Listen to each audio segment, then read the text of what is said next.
While millions of people shout at their televisions, wear their team's colors, and let the final score shape their entire mood, there is another huge group of people who feel almost nothing. They do not follow the standings. They cannot name the players. And when someone asks, "Did you watch the game last night?" they genuinely have no idea what game they mean. But according to psychology and neuroscience, this indifference may reveal something interesting about how their minds process identity, reward, connection, and meaning. Because not caring about sports does not make you boring. It does not mean you lack passion, ambition, or emotional depth. And it certainly does not mean something is wrong with you. It may simply mean that your brain finds excitement and belonging in places that sports fans do not. So why do so many people care so deeply about sports in the first place? Human beings evolved as tribal creatures. For most of our history, belonging to a group was essential for survival. Your tribe offered protection, shared resources, and helped you face threats that would have been impossible to handle alone. Modern life looks very different, but the brain still carries many of those ancient instincts. And sports teams can function like modern tribes, complete with colors, symbols, rituals, heroes, rivals, and shared memories. When fans support the same team, they often feel an immediate sense of connection. Even strangers can celebrate together because they recognize each other as members of the same group. Their emotional bond may also involve chemicals associated with social connection and reward. The brain begins treating the team's journey as something personally meaningful, even though the athletes have never met most of the people watching them. But people who feel little interest in sports may not build identity through group membership in the same way. They may be more individualistic, less attracted to tribal competition, or simply less likely to divide the world into our side and their side. Their sense of self may come from personal values, interests, relationships, or accomplishments instead. That does not mean they dislike communities. It means belonging may not require wearing the same colors, following the same rituals, or defeating another group. Then there is the brain's reward system. Imagine the anticipation you feel just before opening a present. That tension involves dopamine, a chemical strongly connected to motivation, expectation, and reward-seeking behavior. A close sports match can repeatedly activate that system. Every attack, possession, missed opportunity, and sudden change creates another burst of uncertainty. The fan keeps wondering, what happens next? And uncertainty is powerful. When a reward is unpredictable, the brain often pays more attention than it would if the result were guaranteed. That pattern is known as intermittent reinforcement, and it can make an experience extremely compelling. Sports naturally provide this cycle. Hope rises. A play fails. Another opportunity appears. The advantage changes. The final result remains unknown until the game is over. For devoted fans, this can create an intense emotional ride. But people who do not care about sports may receive little reward from watching other people compete. The event happens, yet their motivational system barely responds. Individual differences in temperament, upbringing, personality, and even biology may help explain why competition feels electrifying to one person and completely uninteresting to another. There is also a phenomenon psychologists call basking in reflected glory. When a favorite team wins, fans often say, "We won," but after a painful defeat, some suddenly say, "They played terribly." Notice the shift. Success becomes part of the fan's identity, while failure is pushed farther away.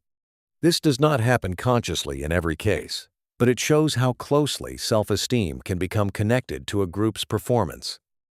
People who are uninterested in sports are less likely to borrow that sense of victory. Because the team is not part of their identity, its success does not make them feel more successful, and its defeat does not feel like a personal loss. Their self-concept may depend more on experiences they can directly influence.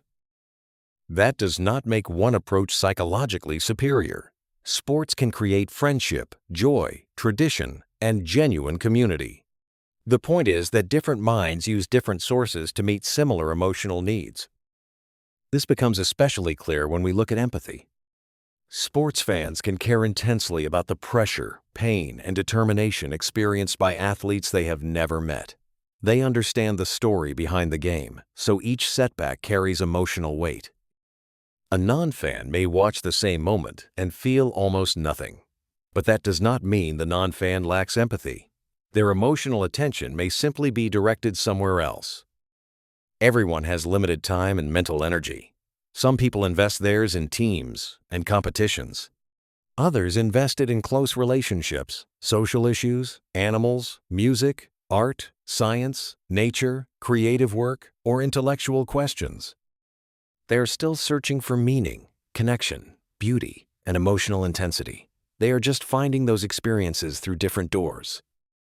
For some people, indifference toward sports also has a personal history. Perhaps they felt excluded during physical education classes. Maybe sports culture seemed overly aggressive or competitive. Perhaps nobody in their family watched games, so they never formed the emotional associations that make sports feel important. Or perhaps there is no deeper explanation. Maybe watching people move a ball across a field simply feels repetitive and boring to them. Both possibilities are valid.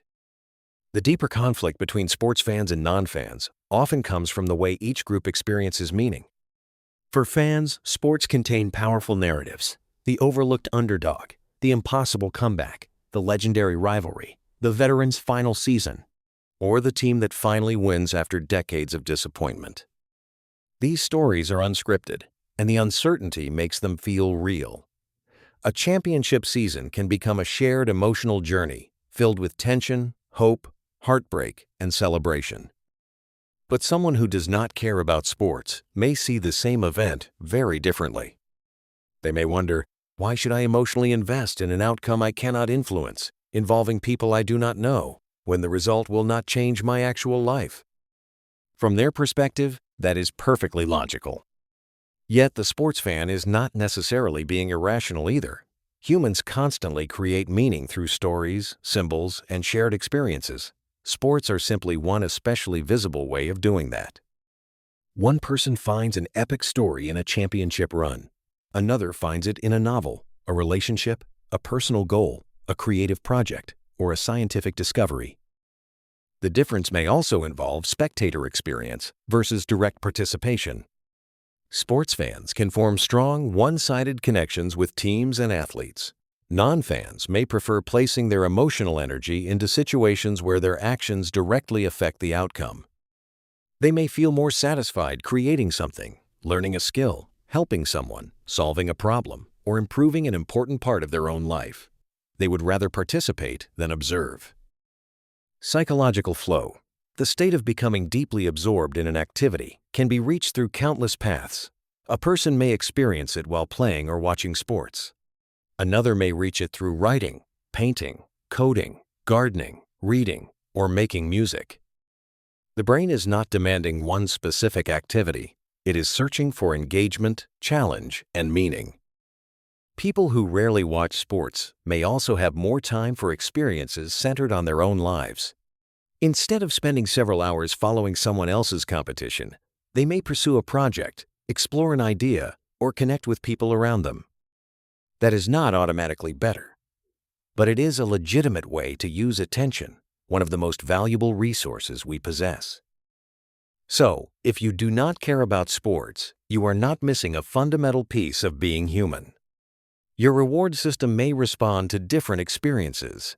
Your identity may be less connected to group competition. Your empathy may be invested elsewhere.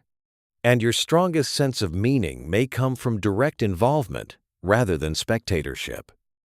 The next time someone asks, "Did you see the game?" and you genuinely could not care less, remember this: you are not broken, you are not boring, and you are not empty of passion. You are simply playing a different game, one whose victories may be quieter, more personal, and connected to the life you are building yourself. If this video helped you understand yourself a little better, give it a like and subscribe to Mind Decoded for more psychology insights into the way your mind works. And if this sounds familiar, Watch the next video to discover why quiet people may process information differently from everyone around them and why that difference could become one of their greatest strengths.